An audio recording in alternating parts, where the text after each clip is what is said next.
Up.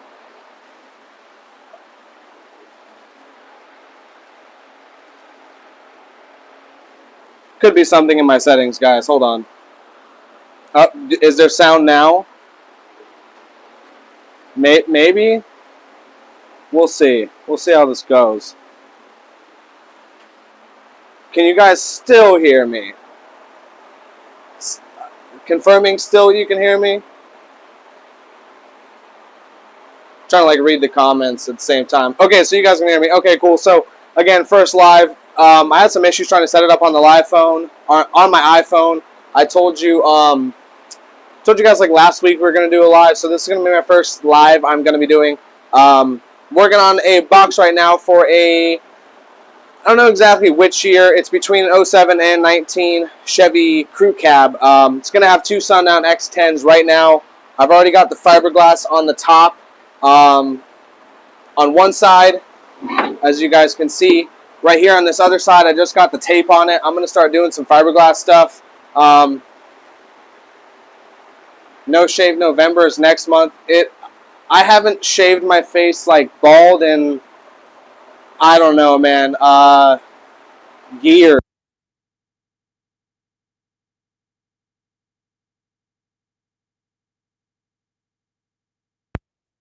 The ZV5, ZV6, even the U's, some of the DD stuff has some larger diameter motors. Basically, you have to cut out a hole in the top of the box, and you got to do a fiberglass shell over the hump of the motor. So that's what I'm doing right now. I would bring you guys through some steps of like fiberglass work, but honestly, I'm using some really old fiberglass, so it's not gonna. You got your shop at the crib? No, this is my shop, not. I'm assuming you mean house. No, it's not my crib. This is just my shop. But anyway, yeah, like I said, I would kind of go through some steps on the fiberglass, but being I'm using some old fiberglass, one, it has clumps in it, so I'm having to use like a 90 micron paint filter to even get those out. Plus, also, it has gotten really gelatinous over time, so I'm using a little bit of acetone to thin it out. I guess right there, that's a step in itself to, or a tip in itself, but got to get some mixing cups. I got everything in the far corners of everywhere around here.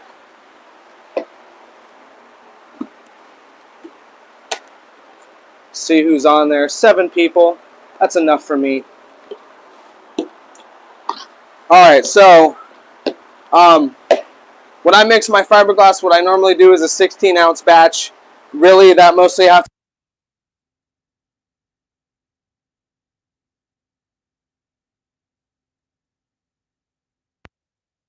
for me, 16 ounces is comfortable. Now, you want your fiberglass shell to be really strong. Obviously, you don't want it to vibrate with the base or flex or anything like that. So, I'm using 16 ounces because I'm like I'm putting a lot of mat down. Probably 4 times what normal people would put down on like a single coat. What kind of work did you do before you started building enclosures? I was a cabinet builder. I don't know if you really can't see the cabinets in the shop, but I built all the cabinets. I worked as a cabinet installer for like my very first job. I did tile flooring. I've done some framing.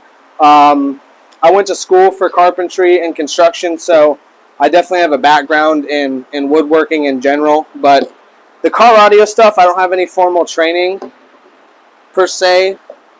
I have learned a lot of tips from YouTube videos or like just other builders that I guess I admire. I've asked questions on how to do certain things. But again, I'm thinning this resin out because it is super thick just from sitting so long.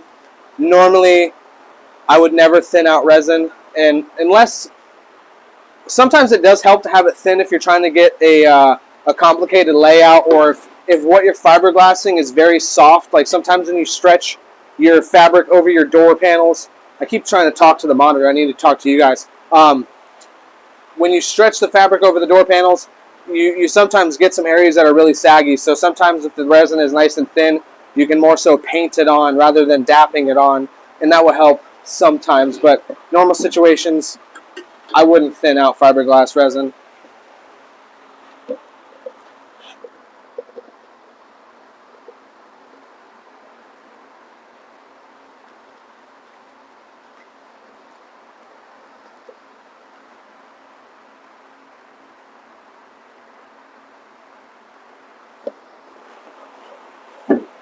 So yeah, this stuff is like cottage cheese at this point. I've had it sitting for, I don't know, there's got to be a date on this thing somewhere. Maybe it even wore off, but probably almost a year. Fiberglass resin does have like a really long shelf life, but eventually it'll tend to like, I don't know, bond up or gel up or whatever. It still will work if you get all those clumps out. I've never had an issue with fiberglass being strong after the fact of maybe it kind of getting a little older, but it works.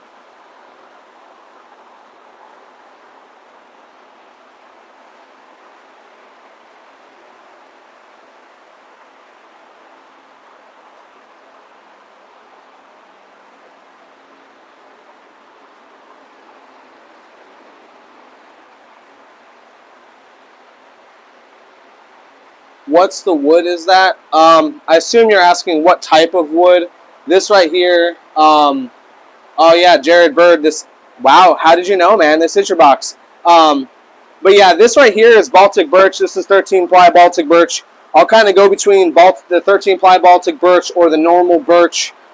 There has been like, I've had a hell of a time trying to access wood recently. All the local distributors that I have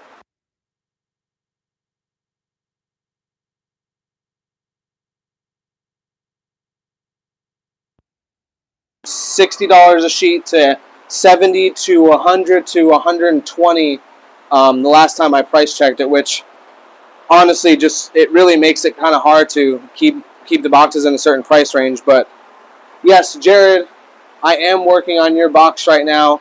Hope you like it. What you see right now, I'm working on the shell for your motors.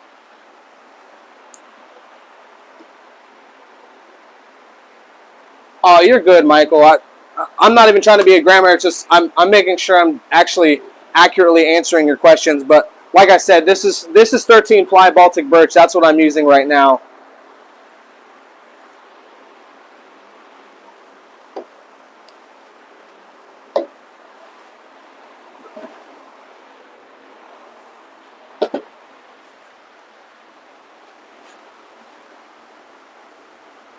Let me get you guys a better angle. Maybe we'll see what we can do.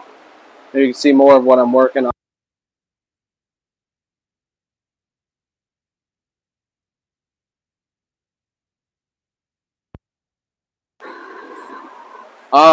Okay, so like I said, I'm having to filter this fiberglass resin. That's not something you're normally ever going to see. I know it looks crazy, but this stuff is kind of gelatinized over time, and I don't want to have my fiberglass like bumpy as I lay it down because that's going to make more body work, and sanding fiberglass really sucks. So I'm straining it first before I start using it, so I don't have more body work in the end.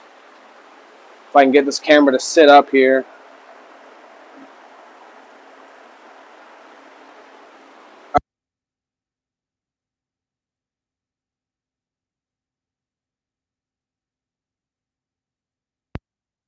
Way to do this, but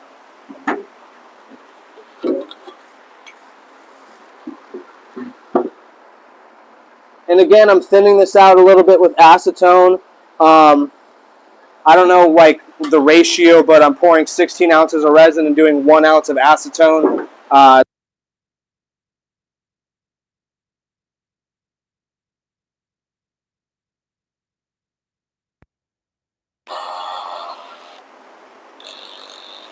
We'll be ordering the dual 8-inch SCAR ZVX enclosure very soon. Thomas Hood, that is what I like to hear. It's those low Fabs. Make sure you guys go check those out on the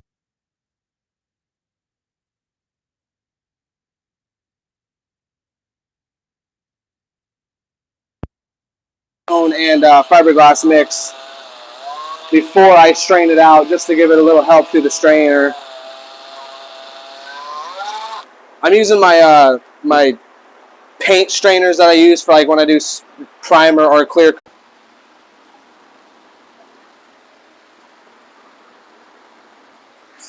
All right, guys, can you hear me? Can anybody hear me at all?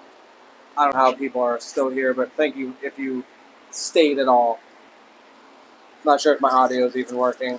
I can see my video quality is like way down. We're here. Thank you. I can only find 7-layer Baltic Birch at Menards or Lowe's. Yeah, local places are only going to normally have 7-layer birch. It's just how it is. If you want anything more, you're going to have to go to a lumber yard, in my experience. And those are the places that I was talking about previously. If you did hear that, those are the places I was saying the prices were skyrocketing, and it seemed like they couldn't even get it inside their stores. I mean, at one point, I was literally waiting like I don't know, 2 months for them just to tell me after that it was still back ordered. Which, I mean, I had plenty of wood in stock, so it really wasn't that big of a deal. But it does kind of suck that, you know, I'm trying to offer this superior wood, I guess you could say, to you guys, and it's hard to find now. So I've had to kind of switch in between both woods. The 7th layer, it's still a really good wood. It's definitely better than some of the other plywoods you're going to find at Home Depot or Lowe's or Menards or like wherever your local like hardware store is. See if I think I have a good angle still. Yeah, I believe I do. I had to turn my screen brightness like way down to try to hopefully retain recording. I guess that's, again, the trials and tribulations of first times when you do stuff. You don't plan ahead how you should. So I didn't even really realize that like charging my phone was going to be an issue. But yeah, $81. I'm assuming you mean Menards, probably. It's really hard to find any like reasonably priced wood anywhere. So you're not the only one. I mean, even as a business with a business account and like a high volume account at some of my wood yards, the prices were like skyrocketing. They were raising prices when they still didn't even have the wood in shop or in house, and that was kind of amazing to me. I'm like, you guys have been back ordered for months, but yet your price has gone up 3 times. The whole situation with the wood, it really sucks. I mean, obviously, I'm sure you guys are seeing it on just about every single other product known to man. I know I've had to unfortunately raise my prices a little bit recently, which I don't like doing because I want to offer the best product at the best price I can. And, you know, I really had a good price point that I was very happy with, and I felt customers were going to respond well to.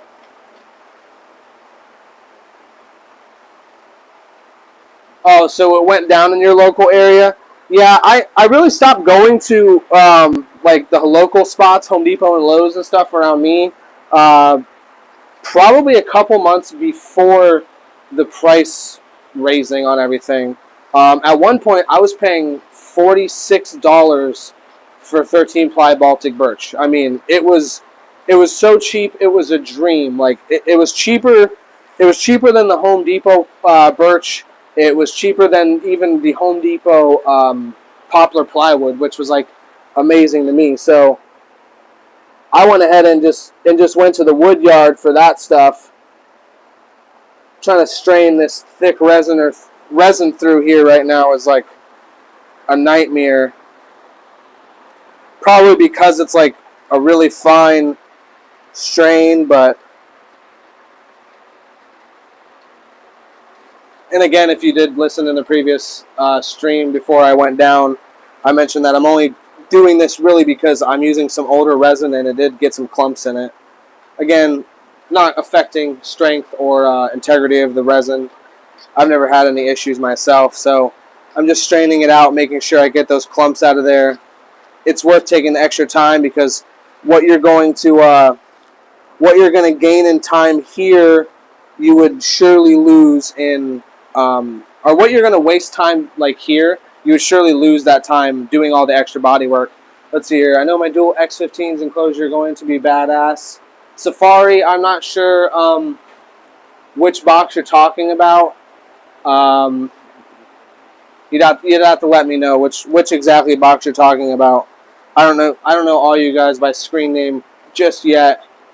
But yeah, any box you buy from me is going to be badass. So yeah, whatever you're getting, I'm sure will be badass.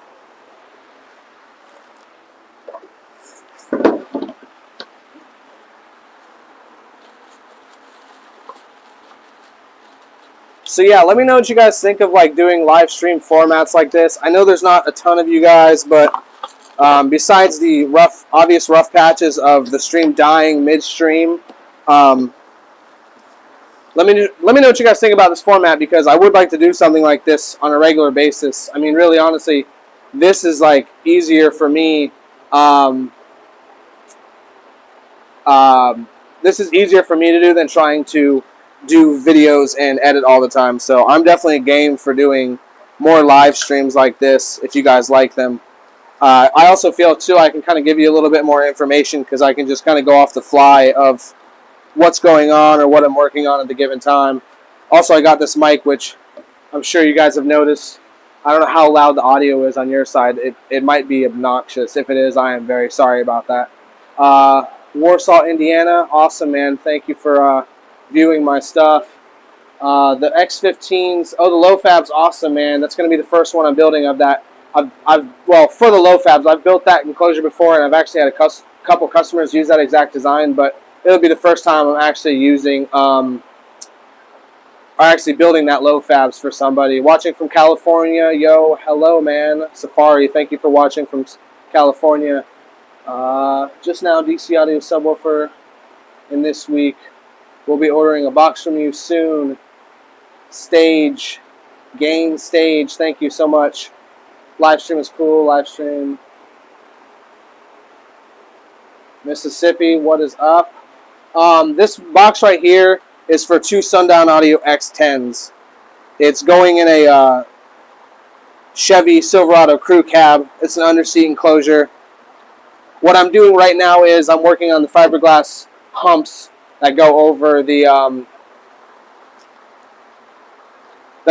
motors, because the X's have an oversized motor.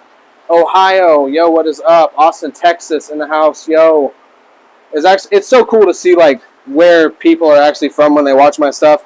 Even building enclosures and sending them, it has definitely not been lost on me what a trip it is to have my work be shipped like all over the country at this point. It's truly amazing. I mean, I do this like I have a lot of passion doing this stuff, and for you guys to actually be as big of a fans as some of you are, it's really cool. So I definitely appreciate all you guys who are coming from far and wide to get some CustomLowz enclosures. St. Joseph's, Missouri, what is up? Oh, Jared Bird. See, so there you go. I'm going to have an enclosure in St. Joseph's, Missouri. This one right here. Yeah, I mean, it's amazing to see how far, like, the builds go and how far out I have shipped things. Like, Texas is my biggest state, which is kind of crazy because I'm in Florida. I mean, I know you Texas guys, you really love your music, so I guess and you love your trucks, so I guess it's no surprise that you're buying a lot of boxes and buying a lot of designs. Coming to the Bay City, am I on the 16th? Have you ever considered using Spec plywood for a box build? Are you familiar with it? No, I am not familiar with that. I can't even barely pronounce what it is. I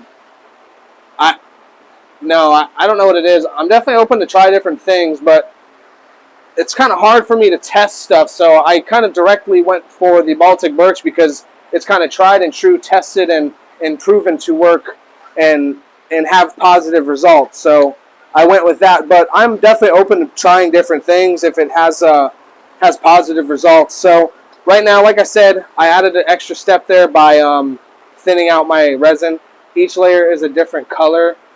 Oh wow, that actually sounds really cool. Yeah, I mean, I would definitely be interested in trying that out. I would like to see if I can get a customer to pay to do something like that, because obviously that sounds expensive just in itself.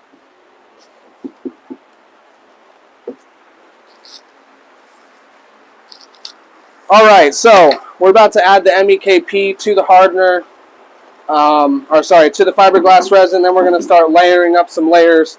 Like I said, this is 16 ounces of resin. I did thin it out with 1 ounce of acetone. That is just because of the fact that my fiberglass resin was a little bit older, so I wouldn't do that if I was you. I'm using red MEKP. It's nothing special. It's just different colored. I kind of liked it because it was a little different. Birchwood is a lot lighter than MDF. Oh, definitely. Birchwood is 125% the way to go. It's 1,025% the way to go. I honestly think MDF, it may be good acoustically, but I want nothing to do with it when it comes to building. It's heavy. When you get it wet, it's like trash. Michigan, what is up? It's trash when it gets wet, and also it's the dust on it is horrible. I have severe allergies. I picked a very bad career when it comes to what I do for a living. I mean, even woodworking, when I did that before, I've had allergies since I was, I don't even know, in elementary school, definitely for sure. So going on over 20 years of having allergies, but I definitely want to stay away, far, far away from MDF. I mean, specifically for that reason. It's really great for some trim panels when you're doing certain like intricate pieces, even like door panel trims. Those are a little better to do in MDF, only because with the plywood, you have a lot of edge grain that you're routering through, and that does tend to be kind of rough, especially when you're wrapping it, and definitely when you're painting it. On this right here, just to give you guys some little update on what I'm doing, I'm spreading out the fiberglass mat with the fiberglass resin over the top. Again, I am only kind of covering that hole there with some tape just to hold the shape. I'm going to leave that tape in place. There's really no reason to take it out. I'm going to spray the inside of the fiberglass like cap on the motor. I'm going to spray that with bed liner just to give it some extra rigidity. So you're not even going to see the tape in the end. It's just going to be kind of another layer in between all the things. But I'm trying to get out as much fiberglass mat on this thing as I can in the first layer. Now, a big tip with fiberglass resin is you don't want to, your goal is to get as much mat down as you can, not as much resin as you can. The resin really has almost no strength in itself. It has no strength in itself. The fiberglass mat is really what is making this strong. So your goal to get more mat, less resin, just make it wet enough to dap it out or kind of pat it down. But once you do that, there's no reason to kind of layer a bunch of resin on there. The mat is where you're getting the strength from. I'm probably going to go around this thing at least 4 times. Again, I want to make sure it's really strong, and I'm also not trying to put a ton of coats on this thing. Talking too much. I got to get working real quick. My resin's starting to kick on me. I kind of put more hardener in it than I normally would just because of the age of this stuff. You don't want to have a batch not cure fully on you. That's going to, I mean, create a absolute nightmare to work with. It's going to be really almost impossible to sand because it's going to gunk up every piece of sandpaper. And really, I've never had it. I mean, it's been a very long time since I had a batch of resin not cure on me, but I've seen batches of resin go uncured for a full year, like literally. So you don't want to mess around when you're mixing the stuff, and you want to make sure you're getting the proper ratios and thoroughly mixing it.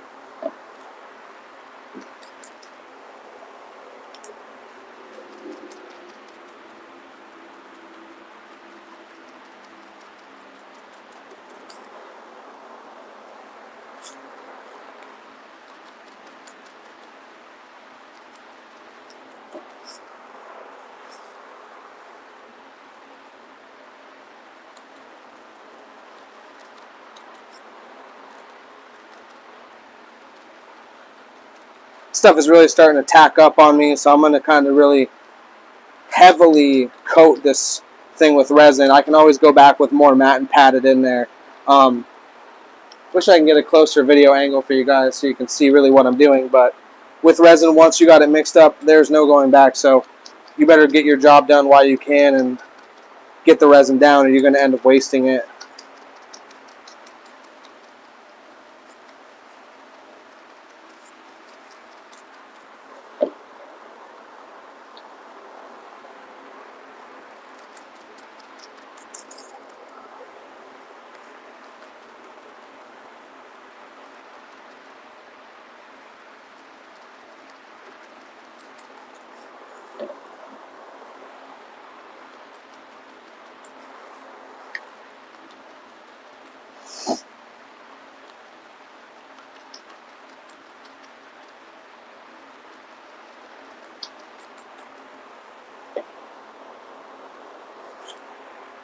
Alright, I've gotten a bunch down here. I'm probably going to go with another batch of resin just because I want it to be a little thicker. Didn't get as much matte down as I thought I was going to, or that I'd like to.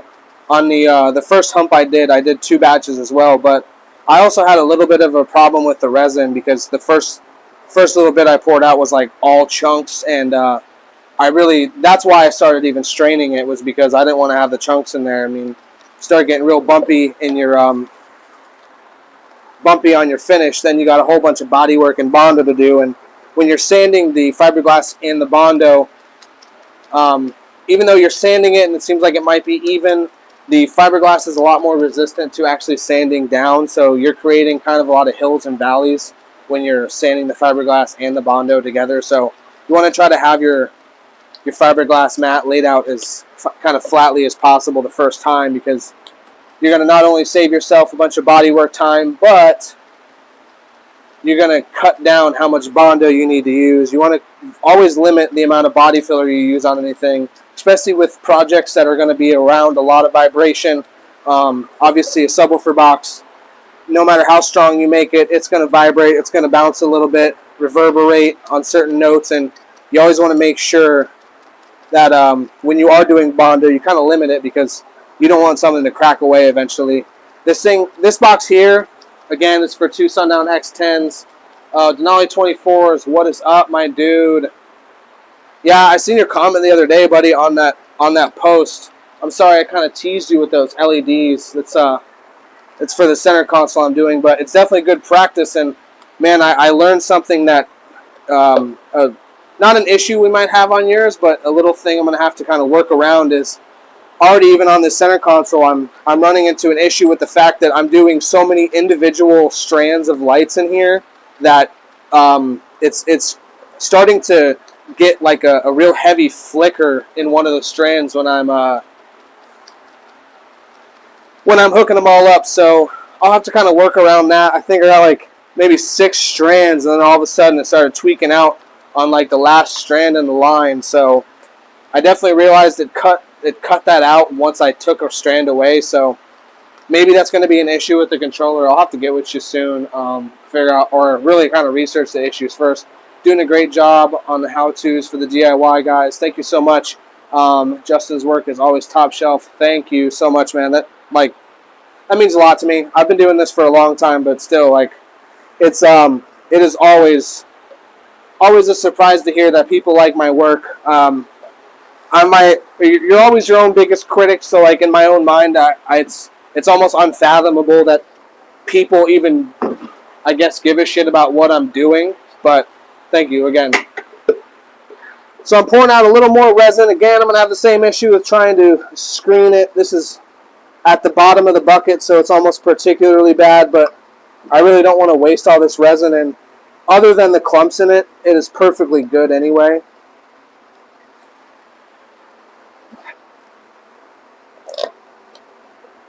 You guys, if you're watching and you're not subscribed, make sure you do now. I'm sure you guys probably are. It's kind of crazy. I look in my video analytics, and I'm seeing that like most of you guys are subscribed, which is actually really awesome. So thank you guys so much. Drop me some comments. Let me know where you're from, where you're watching this, if you haven't already before as well.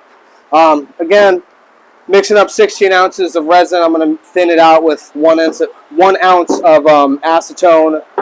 Not a normal practice you're going to do on everything, but for the fact that this resin is a little old, we got to thin it out a little bit.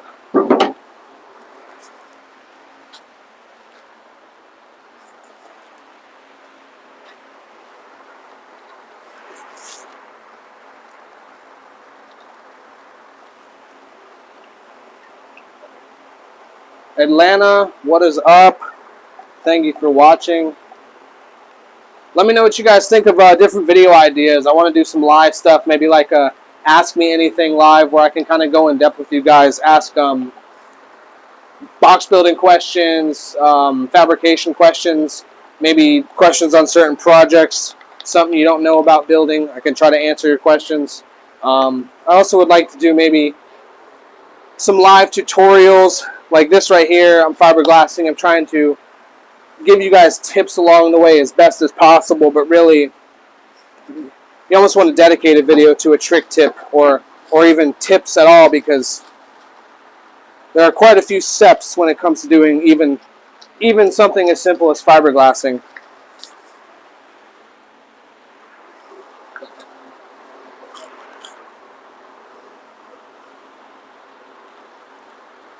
So right now I'm actually double stacking this 190 micron filter, and honestly that's only because I've noticed that the screens kind of pop out really easily, which is definitely a downfall of these things. How long do the ProFabs take you to build?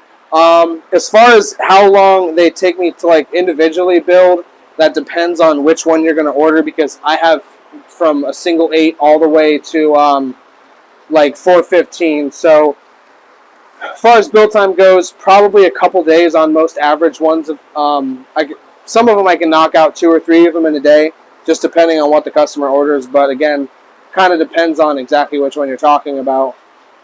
As far as the wait time goes, though, it is 4 to 6 weeks right now. It definitely could for sure be longer than that. So if you're going to order something from me and see the wait time, you know, understand that I'm one person working alone. So yeah, the low fabs. I figured you were talking about the low fabs, but yeah, like I said, it just depends on which low fabs you're talking about, because there are so many of them. So, and it's Lowz fabs. Forgot the 2 Z's. The Z's are very important. You never want to forget the 2 Z's.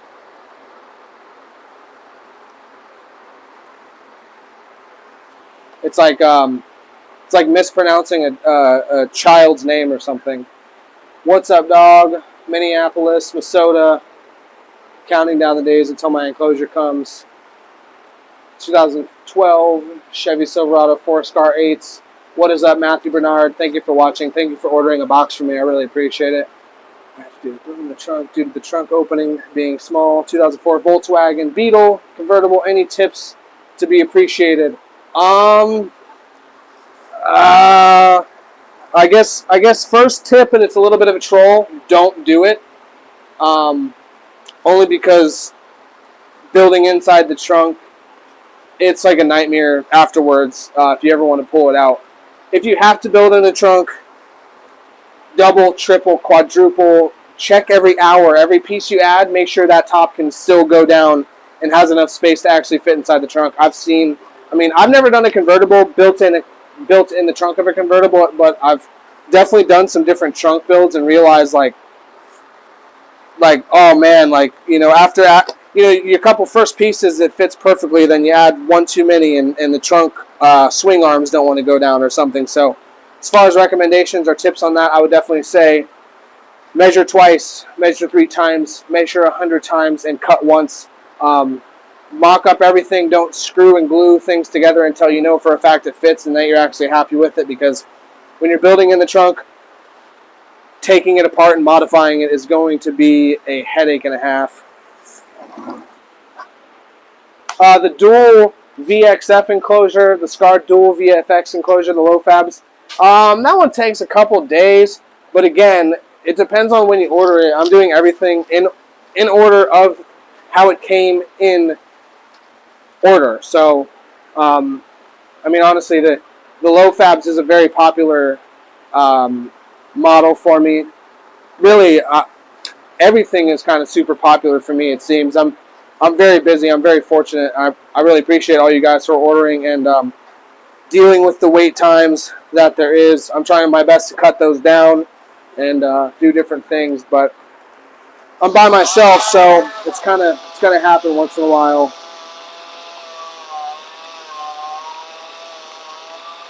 Daisy changing LEDs typically is often a pain.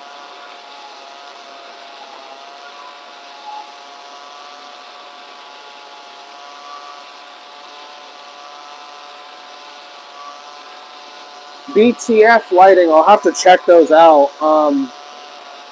Now, are you buying these in full rolls, or are you buying them like in actual like length strands? I know some companies will sell like 12-inch pieces, 8-inch pieces, or they'll even custom make lengths. But I'm doing a box right now, and like every single piece is like a different length. Thank you. Might see what I can do for a building that will go. For a build that will go.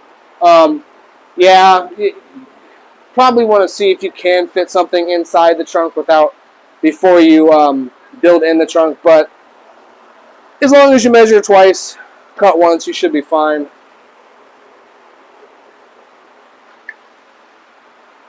Ordered in June, well worth the wait. Yes, it is. 1 or 5 meters, depending on my build needs, from Amazon. Yo, can you send that link to me, or possibly post it in the comments below? I think in the description of this, if it did my normal description, my email should be in there. If not, it's CustomLowz@yahoo.com. I definitely want to see what is out there for LEDs, because finding the right kind is a headache. And also, too, you know, it might work really good for the time being, but knowing the longevity is really kind of questionable. I ordered a dual low Fabs for Sundown Audio X15s.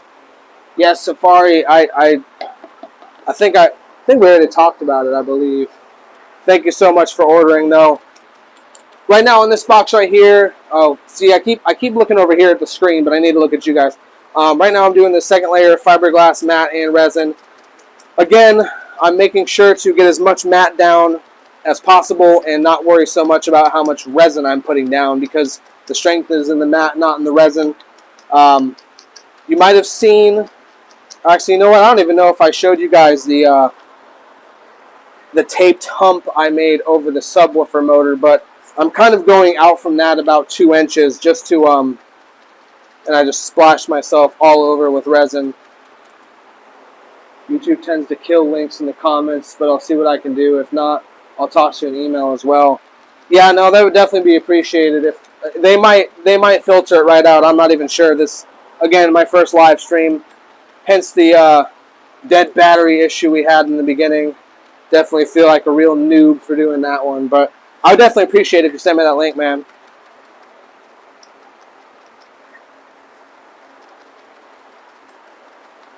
Oh, that resin is burning my arms.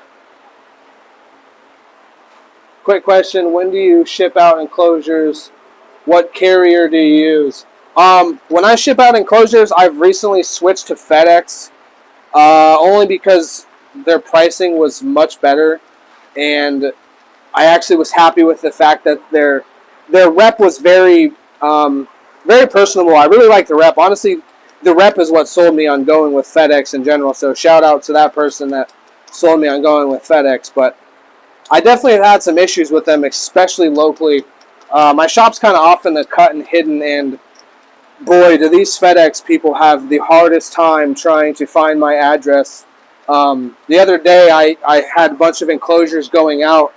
I normally used to bring them to FedEx myself in my car, but being a car, when I have like 5 underseat enclosures to go out, there's no way I'm fitting that in the car, and it's not logical or, you know, really financially smart to be making like 10 trips to the FedEx store. So long story short, I tried to have them pick up, and boy, it was a nightmare trying to get these guys to actually come to my location.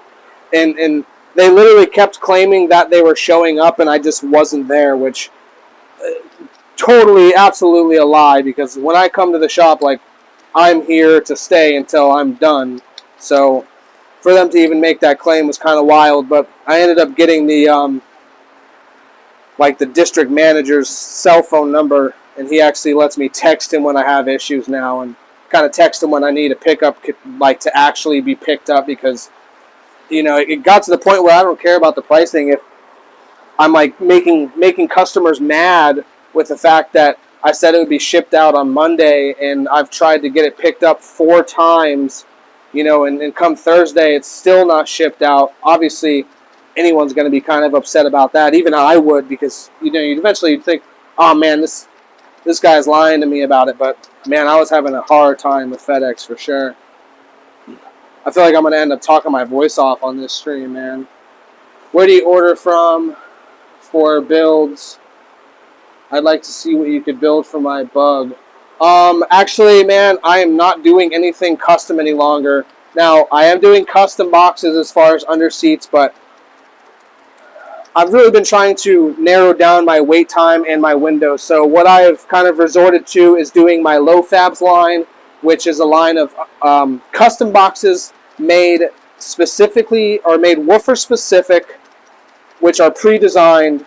They come with a much shorter wait time because they're pre-designed in a bit of a basic nature, but also they come with a reduced cost because of that as well. So I have the low Fabs line, but I also have my underseat stuff. Other than that, man, I don't have anything that's going to be custom anymore. I think maybe in a year or two I might come back to that kind of stuff, but for right now I'm going to attack the truck game and give it a run for its money, but also, most importantly, kind of narrow down my wait times and get some happier customers. That is the most important thing to me, is having happy customers, and I kind of honestly feel like I've been failing a little bit recently with the fact that I have some unhappy customers with the wait times. Now, I'm always as open as I can be about wait times with custom work. It's like, it is literally impossible to promise a wait time when I have many other customers, even if it was the only box I was building. It's like it just doesn't really work out. Matthew Baker, I wish you could get with me on my order. It's been a year. Dude, you got to send me an email. If I missed you, I'm really sorry, man. I really did not mean to miss you at all. You got to just email me again. You're coming close, I know that for sure, but right now I'm not doing my emails just because it has become nearly impossible for me to try to maintain doing emails and actually working. So please, email again if I did miss you. If I did, I'm so sorry, man. I really didn't mean it, but definitely go hit me up in the emails for sure. No low Fab for my bug. Zero tolerance. I might have a low Fab that will fit your bug, but again, I won't have anything specifically for a bug. Go check it out on my website. I probably have a link in the description below. I hope I do. If not, www.CustomLowz.com, or just Google CustomLowz. It should come up on there. But look through the low Fabs and see what I have on there. Check the dimensions. You're going to have to kind of go that way because I'm not sure what exactly will fit it. And honestly, there's so many things on there, it'd be hard for me to even try to recommend it to you at this point.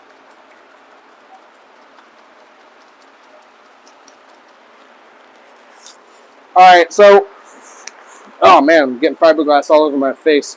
For those of you guys who are just tuning in right now, this is a box for 2 Sundown Audio X10s. I'm doing the fiberglass humps on the top of the box that are going to be going over the motors because the subs have a oversized motors. I have a week ago. Yeah, if you emailed that long ago and I didn't get back to you, again, definitely not intentional, but there's like 100 emails a day and shit just gets lost sometimes. I'm so sorry, man. Like I said, just go ahead and email me again, and I'll definitely get back to you, buddy. It's not intentional, but I do know you are getting close into being one of the next people up. You are not the only person, I promise, waiting as long as you are. You're far from the only person, I promise that. Bear with me, though, man. I'm pretty sure you are a return customer, which I do appreciate, but you know my work, and you know it's going to be well worth the wait in the end. Does a waterproof rating matter to you for the LEDs? Man, it depends on the application, honestly.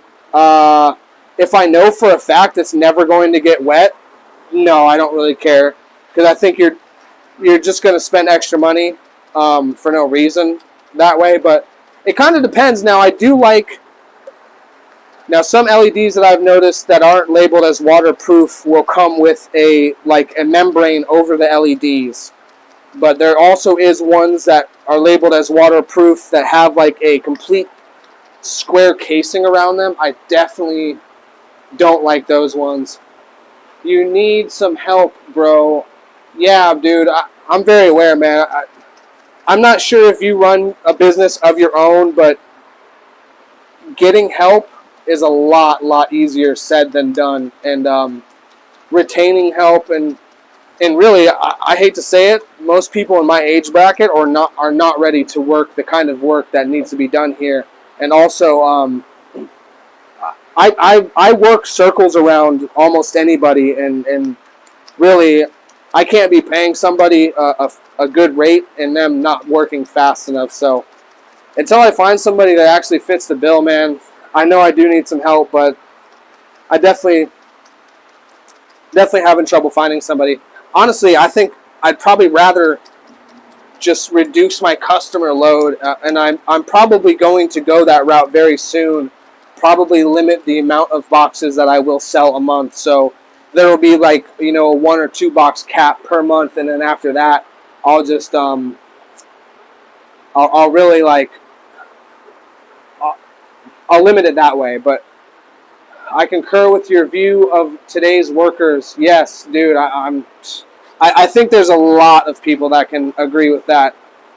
I've definitely had some good workers in here, and I'm not going to like front and pretend that the people I've had in here are lazy, because I've had some great guys, but an issue is too, I'm very small, and trying to afford competing with like other companies that can pay $15 an hour plus, I can't do it. And for the work that I expect a helper to do, which is really sanding, keeping the shop organized and clean, maybe some assembly along the way, but that'll be so far along the way that like by that time they will be worth a lot more money, and I'll be able to feasibly pay them more, because if the employee is not covering at least what I have to pay them in production, it's a net loss for me, and I'm too small right now to afford to take the net loss.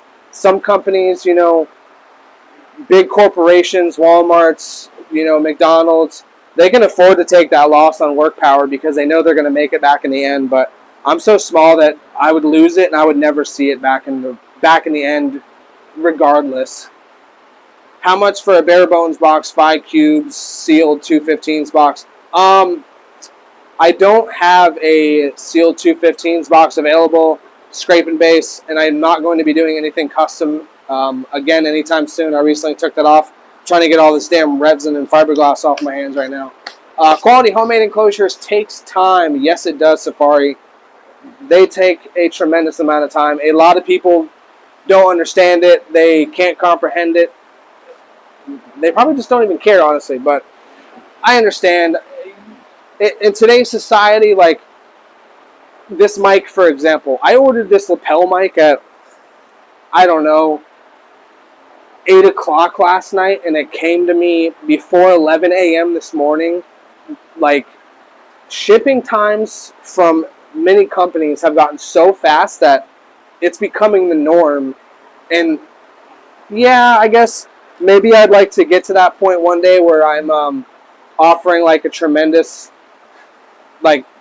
quick wait time, but probably not.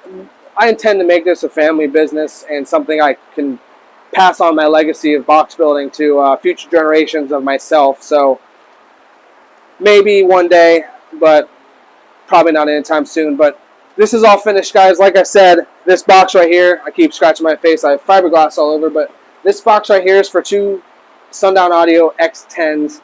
If you want to get an Underseat enclosure, you can go check out my website, www.CustomLowz.com. I got links in the description below, hopefully. You guys can go check those out.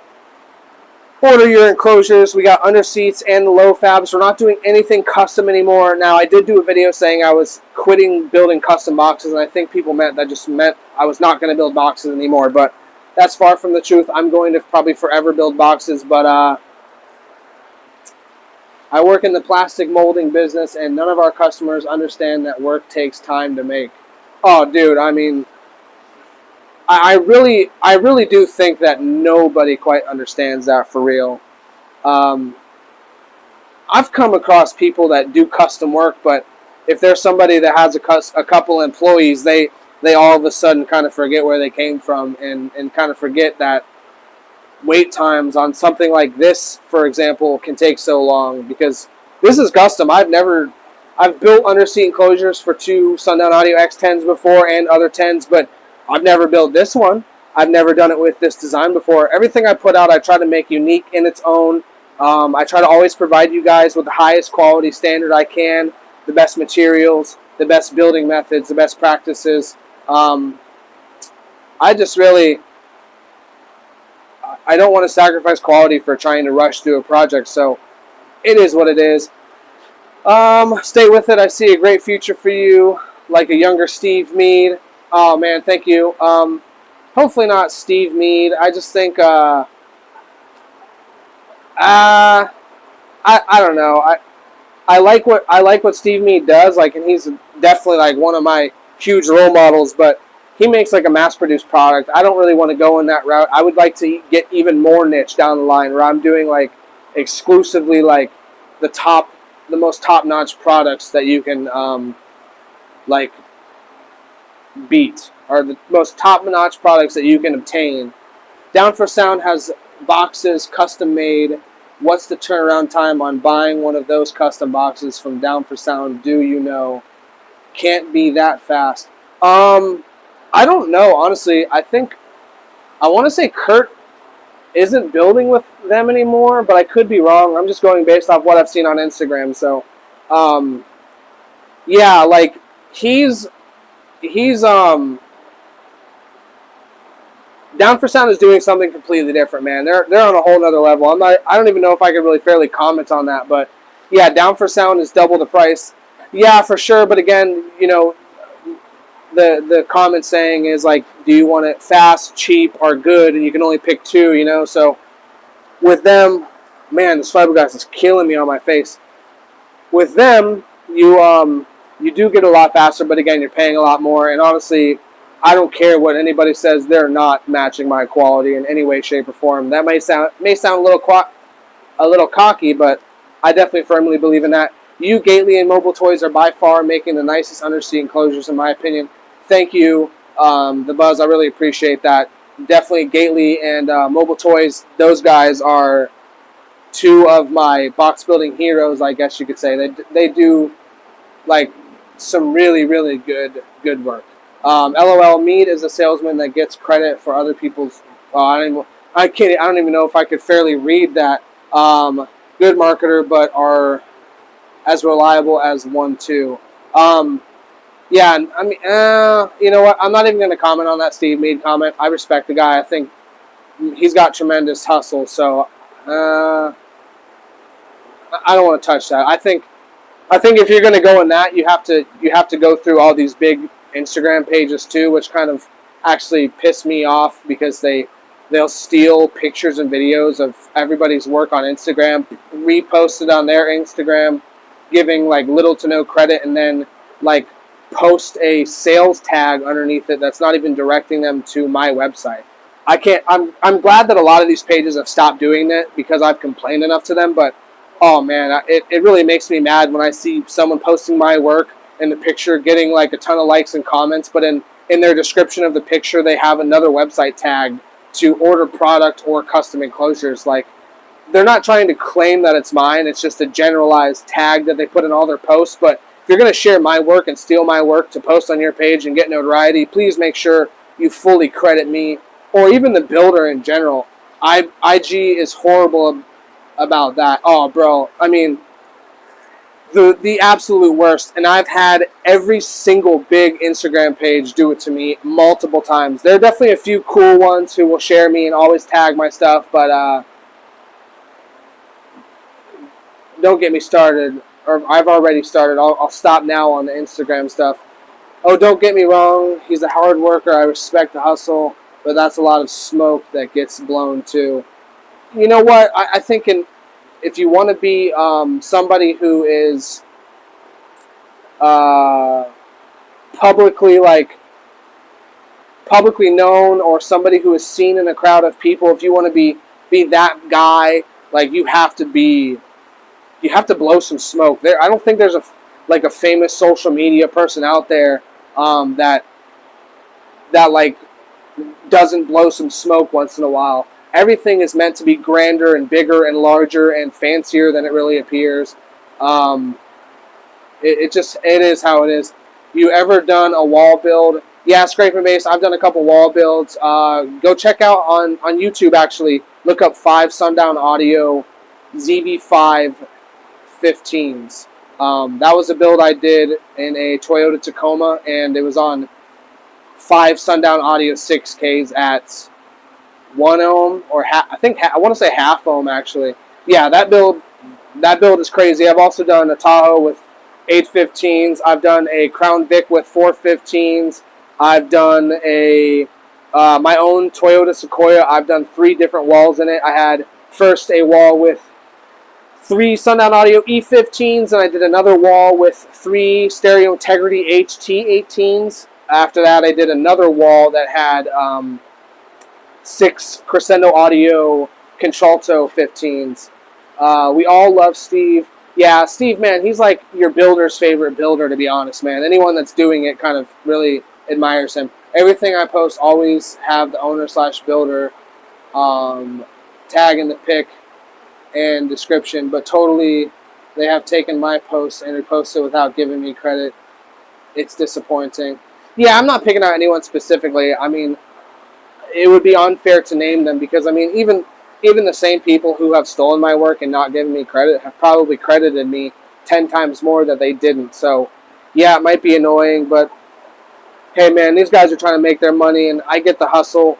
I would do so myself, and I've actually created pages like with that thought in mind, but I can't really put myself to stealing somebody's work and posting it to get some clout tokens and some money off of some like referral codes. But I won't put you in a box, bro. You're an artist. You have your own style and craft.